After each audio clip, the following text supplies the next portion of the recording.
유다의 배신으로 대적들에게 체포를 당하심으로 1, 2회 구속사역을 성취를 때가 된 것을 보게 되었는데, 희생제물로 바쳐지신 그 어린 양으로서 자기가 죽을 것을 알면서도 죽음을 맞이하는 예수님, 이런 모습, 물론 하나님 말씀에 순종하시는 모습을 보았었습니다.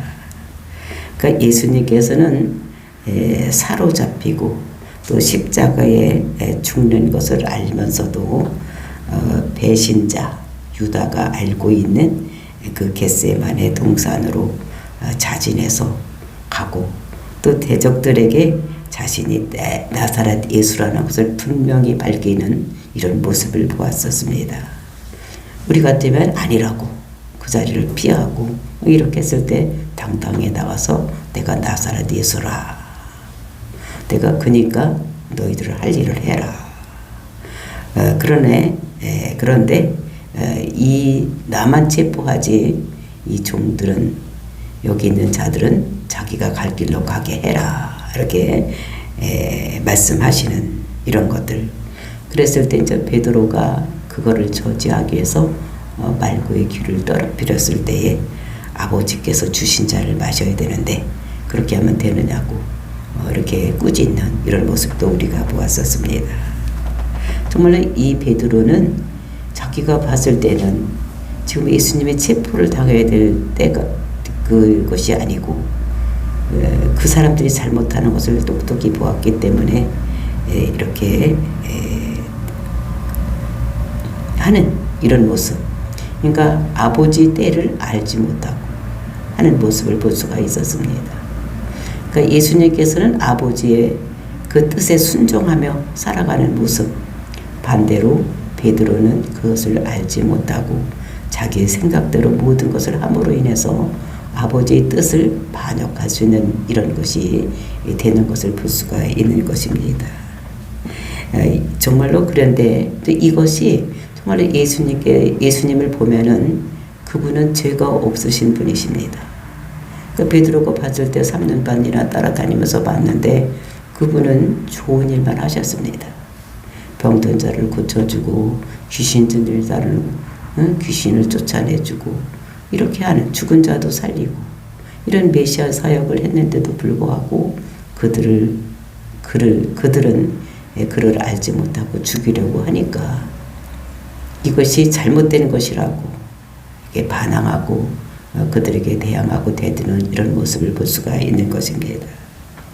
그 정말로 예수님이 유죄라고 판결을 받고 또 이제 사형을 당하고 이렇게 되게 될 수 있는 이런 길로 가고 있는 이런 모습을 보면서 베드로는 그것이 저러면 안 되지, 그러면서 저들이 잘못한 것을 확실히 했기 때문에 저것들을 모두 없애버려야 되겠다, 이제 이런 생각을 하는 것을 볼 수가 있는데, 이때 예수님께서는 전혀 흐트러짐이 없이 그리고 그의 심판을 기다리고 그들을 책망하지 않는, 그리고 체포를 당해서 가는 모습을 볼 수가 있었습니다. 오늘 본문은 그때가 밤이라고 이렇게 분명히 말을 하고 이렇게 얘기를 하고 있는 것을 볼 수가 있는데, 밤이 될 때에 베드로는 이제 어떤 모습을 하고 있는가? 그러니까 예수를 부인하는 이런 모습. 예수님께서 내가 다 굴기 전에 나를 3번 부인하리라, 이런 말씀을 하셨는데 오늘 우리가 읽은 본문까지는 한 번을 부인하는 이런 모습을 보게 됩니다. 정말로 우리는 밤의 때에, 우리가 세상을 살아갈 때에 우리에게 그 때에 맞춰서 살아가야 되는데, 정말로 예수님은 밤의 때에도 자기를 꿋꿋이 하는 이런 모습과 또 이 베드로는 그 때에 아직 성령이 오지 않았기 때문에 인간적인 생각을 하고 이런 모습을 볼 수가 있는 것입니다. 이 모습을 보면서 우리 삶 가운데도 낮과 밤이 반드시 이렇게 있을 때에 우리가 베드로같이 넘어지는 것이 아니라 정말로 우리가 그 때를 알고 우리가 그때마다 우리가 어떤 일을 해야 되는지를 깨닫고 그때에 맞게 살아가는 저와 여러분이 되시기를 예수님의 이름으로 축원을 드립니다. 12절 말씀 보시겠습니다. 이에 군대와 천부장과 유대인이 아랫사람들에게 예수를 잡아 결박을 하여. 그러니까 이에 군대 장관들, 군대와 천부장, 그러니까 군대를 우리가 어제 600명 또는 그 사내들인 공회원들이 보낸 자들이 약간해서 100에서 한 200명 정도 되니까 좀 많은 사람들이 왔는데 이제 군대라고 해서 600명 정도 된다고 했습니다. 최소한으로. 그랬을 때에 그때는 이제 100부장이 데리고 오지 못하고 1000부장이 데려올 수밖에 없는. 그러니까 1000부장이 주의를 하고 그 로마의 군대들을 주의하고 예수를 잡으러 온 것을 볼 수가 있는 것입니다.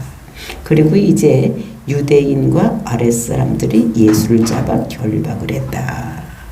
그러니까 그 군인들과 로마의 군인들과 또 이제 사내들인 공회원들이 보낸 그 하솔들과 같이 예수님을 잡아서 어디에 잡아서 결박을 했다.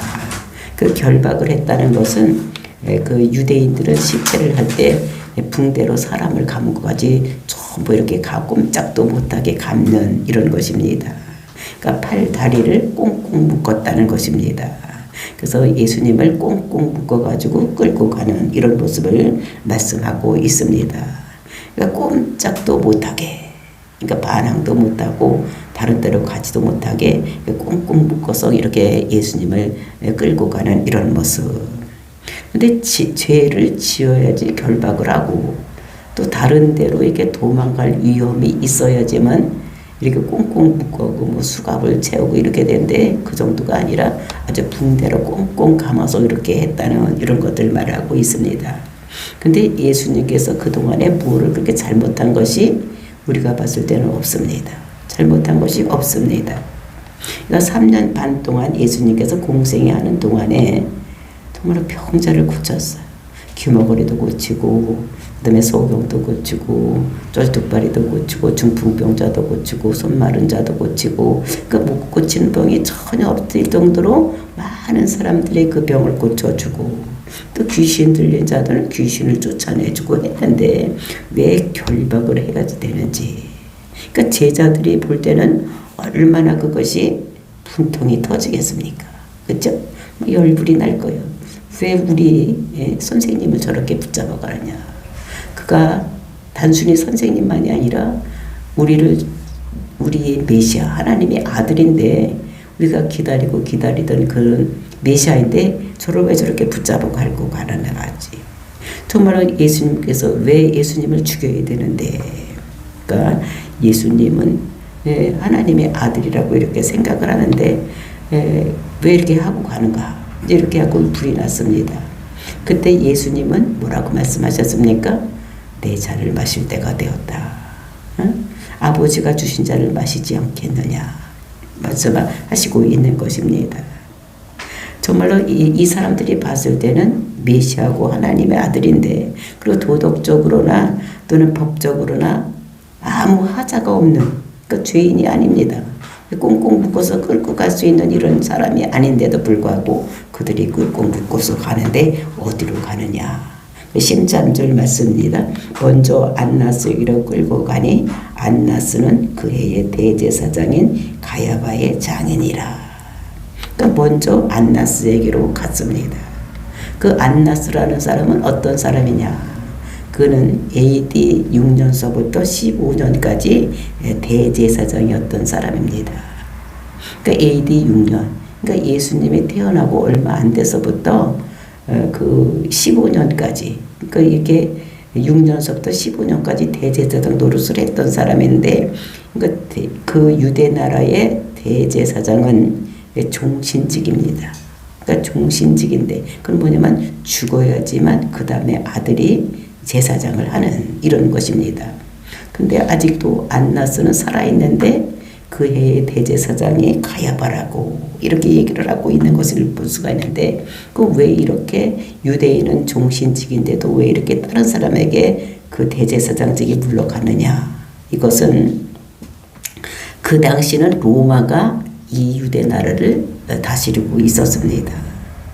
그러니까 로마의 마음에 이 사람이 마음에 안 들면 자르고 자기 마음에 드는 사람을 그 자리에 세우고 막 이렇게 했었습니다. 그리고 로마에게 잘 보이고 싹싹 빌고 또 돈을 갖다 바치고 그러면은 그 사람을 제사장으로 삼고 이렇게 했던 것입니다. 그래서 이때의 현직 대제사장이 누구였느냐면 가야바예요. 근데 그 가야바는 안나스의 사위, 그리고 안나스는 가야바의 장인이라고 이렇게 소개를 하고 있는 것입니다. 그러니까 유대인들은 그 대제사장이 죽어야지만 바뀌어야 되는데 이렇게 되지를 않고, 그러니까 안나스가 죽지 않았는데 가야바에게 대제사장직이 넘어가는 거. 그러니까 유대인들은 어떻게 생각을 하고 있느냐? 안나스가 대제사장이라고 생각을 하고 있는 것입니다.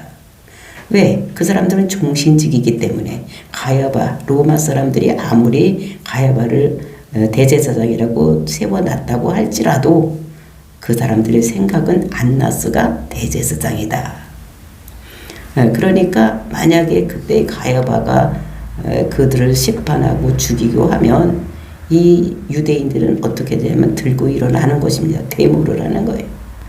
그러니까 그것을 알고 먼저 어디로 데리고 가느냐, 안나스에게로 데리고 가는 이런 모습을 여기서 우리가 볼 수가 있습니다. 그래서 그 해의 대제사장, 그래서 그 해에, 즉 예수님께서 십자가에 죽던 해, 그 해의 대제사장이 누구냐면 가야바다라고 말을 하고 있는 것입니다. 그러니까 예수님이 죽는 그때가 굉장히 중요한 이런 때인 것을 요하는 얘기를 하면서, 그래서 그 해의 대제사장이 가야바라라고 이렇게 얘기를 하고 있는 것을 볼 수가 있습니다. 그러니까 이 대제사장, 그때 그 해의 대제사장인 가야바가 장인도 예우를 하고, 또 이스라엘 백성들이 지금 자기가 하면 반동이 일어날 것 같으니까 먼저 안나스에게 보내는 이런 모습을 볼 수가 있는 것입니다. 그러면서 이제 그 가야바가 어떤 사람인가를 14절에서 소개를 하고 있습니다. 가야바는 유대인들에게 한 사람이 백성을 위하여 죽는 것이 유익하다고 권고하던 자로라. 그러니까 가야바는 어떤 사람이냐? 먼저 유대인을 위해서 한 사람이 모든 백성을 위해서 죽는 것이 낫다고 이런 얘기를 했던 사람이라고 얘기를 하는데, 이것이 언제 있었습니까? 그것이 그 요한복음 11장, 그러니까 우리가 보았듯이 요한복음 11장, 그러면 누가 살아나는 것입니까? 죽은 나사로를 예수님께서 살리시던 그때입니다. 죽은 나사로가 죽은 지 나흘이나 되는 그 나사로를 무덤에 가서 나사로야 나오라 이렇게 하고, 그 나사로가 정말로 그 무덤을 헤치고 나와서 통통 걸어가는 것을 이렇게 많은 사람들이 봤습니다. 그러니까 그 지전까지는 예수를 안 믿던 사람들이 있었습니다. 그러니까 예수를 믿는 사람도 있지만 많은 사람들이 예수를 안 믿었는데, 이제 예수님께서 그 나사로를, 죽은 나사로를, 그것도 나흘이나 되는 그 나사로를 살렸을 때에 죽은 자도 살리는구나. 그러니까 저 사람이 메시아면 메시아인가 보다. 저 사람을 메시아라고 믿고 우리가 왕이라고 믿고 따라가면 되겠다 이렇게 생각을 하고, 그 전까지 믿지 않았던 사람이 많은 사람들이 이 예수를 믿고 그들을 존경하고 따라가고 이렇게 했습니다. 그때에 그 믿지 않았던 사람들이 사내들인 공회에 가서 그것을 일러 바쳤습니다. 그러니까 이렇게 되면 안 되겠구나.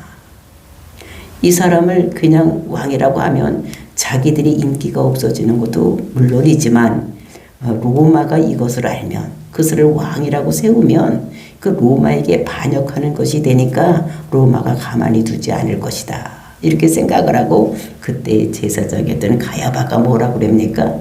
한 사람을 위해서 한 사람이 백성을 위하여서 죽는 것이, 그 백성들이 모두 유대인들이 다 죽는 것보다, 로마에 의해서 가만히 내두지 않을 테니까 그렇게 죽는 것보다 한 사람이 죽는 것이 낫다고 이렇게 얘기했던 이런 것들을 볼 수가 있는 것입니다. 그때의 배경이 어떤 배경이었었느냐? 그 메시아에 대한 배경이 그 당시에는 정치적인 메시아를 기다리고 있었어. 그러니까 그 마키비 형제 같은 이런 메시아, 즉 헬라인으로부터 이 나라를 해방시킨, 그리고 다윗과 같은 메시아, 이런 메시아를 기다리고 있었던 이런 시대입니다. 그러니까 이렇게 해서 로마로부터 해방시켜줄 메시아를 기다리고 있었던 것입니다. 죄에서 해방되는 것이 아니라 로마로부터 해방을 기다리고 있을 때 그 죽은 지 나흘이 된 나사로에 나오라 하고 살렸었던 이 사람, 그 이분이 메시아다라고 맞다고 이렇게 생각했던 이런 사람들, 이런 분위기에서 이렇게 되다가는 자기들이 로마를 반대한다고, 로마에게 대항해서 싸운다고 했기 때문에 이 자기가 지금 가야바가 대제사장이 되어 있는데 그 대제사장직을 가만히 둘 리가 없습니다. 왜냐하면 그때 로마는 그 로마가 그 이탈리아에 있는 일부분의 작은 소도시였어. 근데 소도시가 갑자기 힘을 잃어서 로마를 이태리를 다 먹고 그 다음에 그 옆에 있는 나라를 다 그 작은 도시가 어떻게 됐습니까? 그 제국을 이루고 이렇게 살아가고 있었기 때문에 이런 힘이 없기 때문에 다른 나라를 다스릴 때에 그냥 소요만 일어나 계지 아니하고 이렇게 그 나라를 잘 다스리고 세금만 받아가면 되는, 그러니까 유화 정책을 쓰고 있었을 이럴 때였습니다. 그러니까 이 다른 민족들은 그래도 다 그 로마에 잘 순종하고 살아가고 있는데 로마에 무슨 일이 있으면 잘 데모를 일으키고 이런 나라가 어디냐면 이 유대인들이었었습니다. 그러니까 그 나오는 분봉왕들이 이 나라를 잘 다스리는 것이 로마에게 붙어서 월급 받고 살아가려면 그냥 소요를 일으키지 않고 그냥 잘 사는, 이런 평화롭게 사는 이런 것들을 원했는데 이 일이 있음으로 인해서 소요가 일어나고 또 로마에게 반항하는 이런 것이 있기 때문에 그냥 한 사람 죽여버리는 것이 낫겠다, 이렇게 생각한 것이 그때 가야바의 생각이었던 것을 볼 수가 있습니다. 정말로 이렇게 해서 이 예수님을 이 사람들이 어떻게 생각을 했는가 하면은 처음부터 죽이기로 작정을 하는 것입니다. 그러니까 처음부터 죽이고자 하고 이 사람을 찾고 결박하고 끌고 가고 이런 일을 하고 있는 거예요. 그러니까 죄명을 뒤집어 세워놓고 정해놓고 이 사람을 결박을 해서 죽음으로 묶고 가는 이런 재판을 하려고 아주 계획을 세우고 있는 것인 것을 볼 수가 있는 것입니다. 정말로 이렇게 함으로 인해서 정말 예수님은 아직 미리 죄가 정해져 있고 그렇게 함으로 인해서 십자가에 죽을 것을 미리 정해놓고 끌고 가는 이런 모습을 여기서 우리가 볼 수가 있는 것입니다. 그때에 정말로 이제 어떤 일이 일어나는가 이런 것들이 15절, 그때 이제 베드로의 생각, 또 예수님의 생각, 또 베드로의 생각, 예수님의 생각, 이런 것들이 이제 쭉 이제 이렇게 요한복음에 써져 있는 것입니다. 그래서 이때가 베드로가 막 예수님을 부인하고 또 예수님은 당당하게 십자가 앞으로 걸어가고 이런 모습을 보여주는데 왜 똑같은 시간에 이런 일이 일어나고 있는가? 이것은 그때가 밤이다. 그러니까 예수님께서 항상 때를 말씀하셨습니다. 지금은 낮이니까, 밤이 되면 할 일을 하지 못하고 지금은 낮이니까 우리가 해야 될 일을 해야 된다, 이렇게 말씀하셨는데 지금은 이제 하나님께서 밤인 시간을 정해놓은 것입니다. 밤이 되었기 때문에 이 낮에는 빛이 있기 때문에 빛을 따라가는데 밤이 되었기 때문에 베드로는 어떻게 됩니까? 넘어지는 거예요. 예수님을 배반하고 이렇게 하는 것입니다. 아직 이 베드로에게는 성령이 오시지 않았기 때문에 아버지와 교통하는 그런 것이 하나도 없습니다. 그러니까 인간색을 해서 모든 것을 하기 때문에 모두가 넘어지는. 근데 예수님은 저 앞으로 보면은 그때에도 똑같은 때인데도 불구하고 예수님께서는 승리하고 이기고 이런 삶을 사는 이런 모습을 우리가 볼 수가 있는 것입니다. 왜냐하면 예수님께서는 그 성령으로 그 하나님과 늘 교제 교통하면서 아버지가 주신 말씀대로 모든 것을 행하고 있기 때문에 이기고 승리하는데, 이 베드로는 그런 것이 없기 때문에 똑같은 때를 사는데 밤인 때를 살기 때문에 넘어지고 패배하고 이런 모습을 우리가 성경에서 볼 수가 있는 것입니다. 그런 모습으로 우리가 15절 말씀 베드로가 어떻게 하는가 보겠습니다. 15절 시몬 베드로와 또 다른 제자 한 사람이 예수를 따르니 이 제자는 대제사장도 아는 사람이라 예수와 함께 대제사장의 집 뜰에 들어가고. 그러니까 시몬 베드로와 그 다른 제자 한 사람이 그 예수님이 끌려가는 대로 같이 가고 있는 이런 모습을 볼 수가 있습니다. 우리가 공관복음 다른 복음서를 보면은 이제 베드로만 거기를 가고 있는 것 같이 생각이 되는 것도 있고, 또 이제 베드로와 요한이 같이 가고 있는 것도 볼 수가 있는데, 요한은 그 베드로와 이제 요한이 같이 가고 있는 것을 보는데, 그 다른 제자가 누구냐면 요한인 것을 볼 수가 있습니다. 그래서 예수와 함께 대제사장 그 뜰에까지 가는 이런 모습을 볼 수가 있습니다. 그 다른 제자들은 다 도망을 갔는데 그 수제자인 베드로와 요한은 같이 가는 이런 것을, 그 다른 제자가 요한인 것을. 왜냐하면 그가 관저로 들어갈 때에 이 요한은 어떤 사람이었는가 하면은 그 사람, 그러니까 대제사장과 잘 아는 사람, 이런 것들을 볼 수가 있는 것입니다. 그러니까 친척 관계에 있는 그런 것들. 우리가 성경을 보면은 예수님의 어머니가 마리아가 그 아기를 배웠을 때에 나는 남자를 알지 못한다. 그랬을 때 너 아는 사람 요게벳이 아기를 뱄을 것이다. 이렇게 했는데 그 사람이 친척인데 그 사람이 대제사장의 부인이었던 것을 우리가 볼 수가 있어요. 그게 세례 요한의 어머니. 그래서 이런 관계로 인해서 이 사람들이 어떤 사람이었는가 하면 친척 관계에 있던 대제사장들과 잘 아는 이런 관계에 있는 사람이 지금 여기서 보면은 사도 요한인 것을 볼 수가 있는 것입니다. 그래서 이제 그 요한은 먼저 이제 그 관저로 들어갈 수가 있는 거예요. 왜냐하면 거기를 잘 아는 친척이기 때문에, 또 이게 잘 알고 있는 사람, 그리고 요한의 아버지가 그 부요한 이런 사람이었기 때문에 그 집에 모든 것을 이렇게 공급하는, 어물을 공급하는 이런 사람이었기 때문에, 친분이 있기 때문에 그 집으로 이렇게 쑥 들어갈 수 있는 이런 사람이었던 것인데, 그런데 베드로는 그런 것이 없기 때문에 베드로는 문 밖에 서 있는지라. 그러니까 문 밖에 서 있고, 요한은 똑같은 제자인데도 불구하고 요한은 들어가고, 그리고 이제 베드로는 문 밖에 서 있었다는 것입니다. 그랬을 때 대제사장을 아는 그 다른 제자가 나가서 문지긴 여자에게 말하여 베드로를 데리고 들어오니. 그러니까 이제 자기 혼자만 들어갔으니까 베드로가 못 들어갔으니까 제자 요한이가 어떻게 했냐면 나가서 자기가 그 문지기를 잘 알고 있으니까 그 여자 문지기에게 뭐라고 얘기를 하는 것입니다. 야, 저 사람도 들어와도 되니까 아마 들어오게 해달라, 뭐 이렇게 부탁을 하지 않았을까, 이런 생각이 듭니다. 그래서 다른 제자가 나가서 문지기인 여자에게 말하여 베드로를 데리고 들어왔습니다. 그러니까 이제 문지기가 잘 아는 사람이 저 사람도 들어와야 된다고 하니까 그 문지기가 들어가게 한 것입니다. 그래서 베드로도 그 이제 마당까지 들어가는 이런 것이 그 자기 같이 있었던 그 요한 때문에 들어갈 수가 있었던 거. 그 들어올 때의 17절 말씀입니다. 문 지키는 여종이 베드로에게 말하되 너도 이 사람의 제자 중 하나가 아니냐 하니. 그러니까 묻는 것입니다. 그냥 문지기가 그냥 아무 얘기도 그래 들어가 뭐 이렇게 하고 들어가는 게 아니라, 문지기는 문지기 역할을 해야지 되는 것입니다.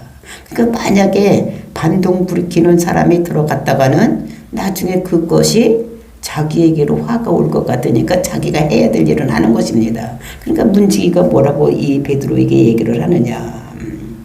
너도 이 사람이 제자 중 하나가 아니냐. 즉 예수님의 제자가 네가 아니냐, 이렇게 말을 하는 것을 여기서 볼 수가 있는 것입니다. 정말로 이것은 우리나라 성경에는 이렇게 써 있는데 히브리 원문에는 이것이 어떻게 되느냐면 너도 이 사람의 제자 중에 하나가 아니냐, 이것이 오빠 혹시 저 사람 제자가 아니지? 이렇게 묻는 것입니다. 그러니까 아니지? 이렇게 물으면 어떻게? 그러니까 부정적인 대답을, 그러니까 요구를 하고 묻는 것입니다. 그래서 오빠 혹시 당신은 저 사람 제자가 아니지? 그럼 아니다. 이렇게 하면 되는데 그러니까 이제 절대 아니다. 라고 이렇게 대답을 하는 이런 예수님의 모습을 볼 수가 있는 것입니다. 그때 18절 그때의 추운 고로 종과 아랫사람들이 불을 피우고 서서 쬐니 베드로가 함께 서서 쬐더라. 그때는 6월절입니다. 그때 6월절은 우리나라로 그 3월과 4월 그때인데 거의 4월에 6월절이 당하고 있는 이런 모습을 볼 수가 있는데 근데 3, 4월 그때인데 이 예루살렘은 그러니까 높은 지역입니다. 약 해발 800m 정도 되는 이런 높은 데이기 때문에 봄인데도 밤이 되면은 추워 매우 춥습니다. 그러니까 이제 불을 피워놓고 서서 이제 거기 사람들이 웅성웅성하고 왜냐하면 그 관저에 그 대제사장도 그 심판하기 위해서 퇴근도 못하고 있는데 이제 이 사람들이 그 밑에 있는 하인들이 거기 있는 사람들이 어떻게 출퇴근을 할 수가 없는데 그러니까 그 마당에 있는 것입니다. 우리나라도 태풍의 피해가 오니까 대통령이 그 집무실에서 그 집으로 가지 못하고 거기서 있으니까 그 밑에 든 모든 강요들이 집에 못 가고 밤을 새우고 이렇게 하는 것 같지. 지금 안나스도 밤에 심판을 하고 있으니까 어떻게 되냐면 그 비와지간들이 추우니까 그 밖에서 불을 피우고 있는데 그 불이 그 뭐냐면 히브리 헬라 말로 안드라키아 이것은 숯불이라는 것입니다. 그러니까 숯불을 피워놓고 있는 것입니다. 근데 성경에 불이라는 말이 나와 있는데 그 불이라는 말이 그 안드라키아 숯불이라고 쓴 것은 여기하고 어디가 있느냐면 예수님께서 부활하시고 십자가 죽으시고 부활하시고 그 갈릴리 호수에 가서 그 제자들이 고기를 잡았을 때 먼저로 숯불을 피워놓고 너희들 고기를 가지고 와라. 이렇게 했을 때 그게 숯불이라는 것입니다. 그래서 이렇게 그 상전이 아직 퇴근하지 않았기 때문에 밖에서 그 사람들 거기 있는 사람들이 이런 모든 것들을 하고 있을 때 숯불을 피워놓고 이렇게 있는 이런 모습을 볼 수가 있습니다. 근데 이 재판은 지금부터 하는 것은 불법인 거예요. 왜냐하면 유대인들은 밤에는 재판을 하지 않는 것입니다. 재판은 사물을 보지 않는 이런 것입니다. 근데 예수님을 잡아다 놓고 이렇게 재판을 하니까 사람들이 왜 밤에 재판을 하지? 참 이상하네. 왜 이렇게 하지? 뭐 이렇게 하는 것입니다. 그때 이제 이 사람들도 그래도 하인들이니까 어떻게 할 수가 없으니까 밑에 사람들이니까 안나스가 가지 않고 있으니까 거기서 숯불을 피워놓고 이렇게 그러니까 베드로도 추우니까 그 옆에 가서 어떻게 됩니까? 숯불을 피우는 옆에 가서 있는 그러니까 이것은 정말 이 베드로가 이제 1차적으로 부인하는 이런 모습을 우리가 여기서 볼 수가 있는 것입니다. 이때 이제 예수님은 어떻게 하는지 그건 우리가 내를 알아보고 똑같은 밤인데도 이 베드로는 예수님을 부인하는 이런 삶을 살고 또 이 예수님께서는 똑같은 밤인데도 어떤 삶을 사는지 우리들에게 베드로 얘기를 했다. 예수님을 얘기를 했다. 이렇게 하는 이런 모습을 우리들에게 모습을 주시고 계시는 거. 그러니까 이 사람들은 사람을 죽이기 위해서 불법을 행하면서도 밤에 이 예수님을 어떻게 재판하는 신문하는 이런 모습을 볼 수가 있습니다. 그러니까 이 재판은 불법으로 하는 재판이요. 또 모든 것을 정해놓고 그 길로 엮어가는 이런 재판을 하고 있다. 예수님을 죽이기로 결정을 해놓고 그걸로 끌고 가는 이런 재판을 하고 있는 이런 재판을 오늘날 세상 속에서도 많이 하고 있는 이런 모습.